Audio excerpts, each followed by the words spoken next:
দেশের রাজনীতিতে দ্রুত পরিবর্তনের প্রেক্ষাপটে মোহাম্মদ ইউনূস নেতৃত্বাধীন অন্তর্বর্তী সরকার যত দ্রুত সম্ভব নির্বাচিত সরকারের হাতে ক্ষমতা হস্তান্তরের প্রস্তুতি নিচ্ছে।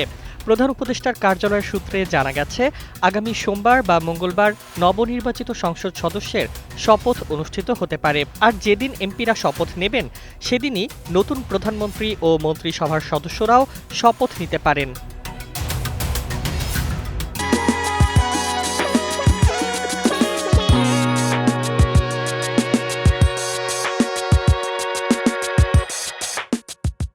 বর্তমান সিদ্ধান্ত অনুযায়ী সংসদ সদস্যদের শপথ পড়াবেন প্রধান নির্বাচন commissioner M Nasir Uddin.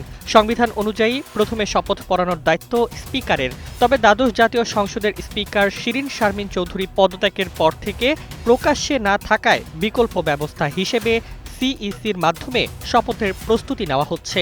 Gadget প্রকাশের পর ৩ দিনের মধ্যে এ প্রক্রিয়া সম্পন্ন করার পরিকল্পনা রয়েছে। ত্রয়োদশ জাতীয় সংসদ নির্বাচনে ২৯৭ আসনের বেসরকারি ফল ঘোষণা করেছে নির্বাচন কমিশন। এর মধ্যে বিএনপি সংখ্যাগরিষ্ঠ আসনে জয় পেয়েছে। ফলাফল গ্যাজেট আকারে প্রকাশ হলেই সাংবিধানিক প্রক্রিয়া অনুযায়ী শপথের আনুষ্ঠানিকতা শুরু হবে।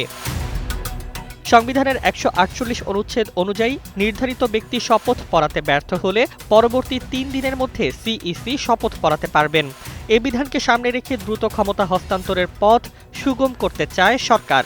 রাজনৈতিক মহলেও শপথ ইস্যুতে সমঝোতার আলোচনা চলছে। সবকিছু ঠিক থাকলে আগামী সপ্তাহেই নতুন সরকার আনুষ্ঠানিকভাবে দায়িত্ব নেবে এবং অন্তর্বর্তী উপদেষ্টারা ক্ষমতা ছাড়বেন। দীর্ঘ রাজনৈতিক অস্থিরতার পর দেশ নতুন নেতৃত্বের পথে এগোতে প্রস্তুত।